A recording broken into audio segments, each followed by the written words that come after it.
By now, you've probably heard about the NAR settlement and that there are certain mandated changes that will be taking place.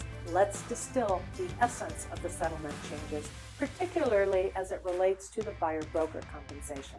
Hello, I'm Maria Trujillo with Realty One Group Integrity. Starting in August of 2024, there are important changes related to broker compensation for buyers. Here's what you need to know. Previously, MLS listings explicitly stated the percentage or amount sellers were willing to pay a buyer's broker. Now, the settlement mandates that cooperating broker compensation cannot be listed on MLS services. Buyer-side agents must enter into a written buyer-broker agreement with the buyer before showing a home. So, what is the buyer-broker agreement? It's an employment agreement where the buyer is employing the agent broker.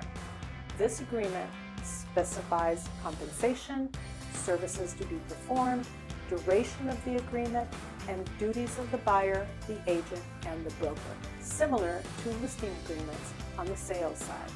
The key to the buyer-broker agreement is negotiable compensation.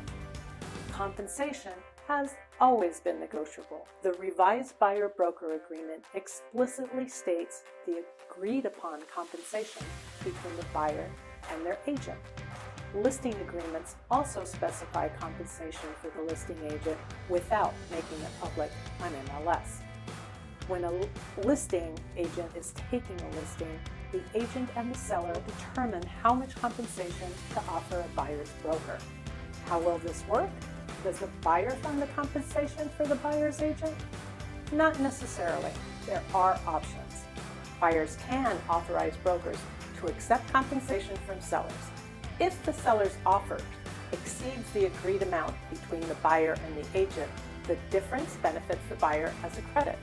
Conversely, if the seller's buyer-broker compensation falls short, the buyer can negotiate it as part of the offer through an addendum submitted with the offer. Most sellers will be prepared for that, and depending on the offer, someone who may have been reluctant to pay buyer-broker compensation may want to after reviewing a great offer.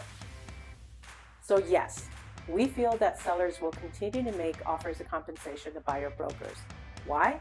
Well, there are several ways offers of buyer-broker compensation benefit the sellers. Sellers offering buyer-broker compensation improve exposure to the listing and the likelihood of a good offer. Although a buyer's agent cannot refuse to show a listing due to insufficient cooperating compensation from the seller, buyers can instruct their agent not to show homes where the compensation isn't adequate.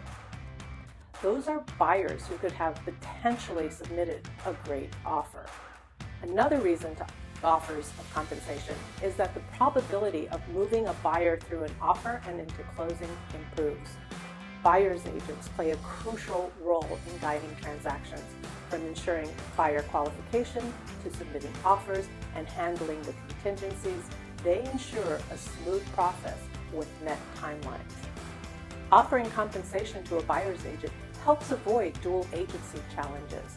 While a seller may allow their agent to represent a buyer and even compensate them to some extent, the buyer and the agent must still negotiate terms through a buyer-broker agreement. Dual agency, although legal in the state of Arizona, can become complex. When one agent represents both the buyer and the seller, transparency can suffer. It becomes challenging to maintain an unbiased flow of information. Negotiating between parties can become compromised, as negotiating against oneself just isn't practical. Dual agents may struggle to advocate effectively for both parties, potentially compromising the best interests of either the seller or the buyer, especially when one relationship has been established longer than the other. As with any new regulatory environment, there will be learning experiences. Real estate agents are solution-focused. We will adapt to changes and find ways to help buyers and sellers in this new regulatory environment. If you have any questions, please reach out to me. I'm Maria Trujillo with Realty One Group Integrity.